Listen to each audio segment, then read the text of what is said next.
TET পরীক্ষার্থীদের জন্য সুখবর। কলকাতা হাইকোর্ট থেকে বিরাট রায় পেল 2014 টেট পরীক্ষার্থীরা।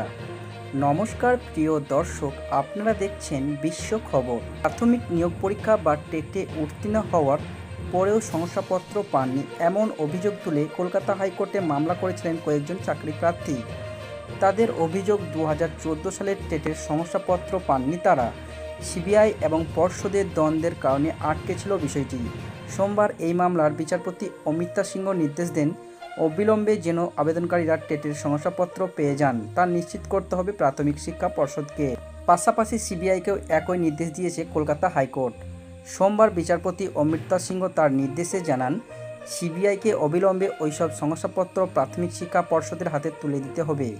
তারপর তারা 3 সপ্তাহের মধ্যে সেই সব শংসাপত্র আবেদনকারীদের হাতে তুলে দেবে। হাইকোর্টের নির্দেশে প্রাথমিকভাবে আবেদনকারীরা শংসাপত্র হাতে পেলেও ভবিষ্যতে 2014 সালের টেটের প্রায় 1 লক্ষেরও বেশি পরীক্ষার্থী ওই শংসাপত্র পেতে পারেন।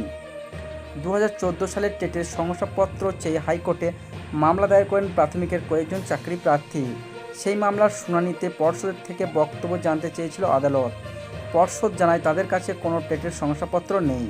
ওই শংসাপত্র মূল্যায়নের দায়িত্বে ছিল S Basu Ray and company. তবে নিয়োগ দুর্নীতি মামলার তদন্তের সময় সিবিআই ওইসব নথি বাজেয়াপ্ত করে নেয়। কিন্তু গত সপ্তাহে এই মামলার শুনানিতে পর্ষদের ওই যুক্তি খারিজ করে দেয় সিবিআই।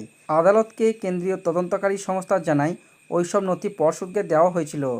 তবে সোমবার শুনানিতে বিচারপতি সিংহ জানান, 2014 সালের টেটের 1,26,000-এর শংসাপত্র পর্ষদকে আবার দিতে হবে সিবিআইকে।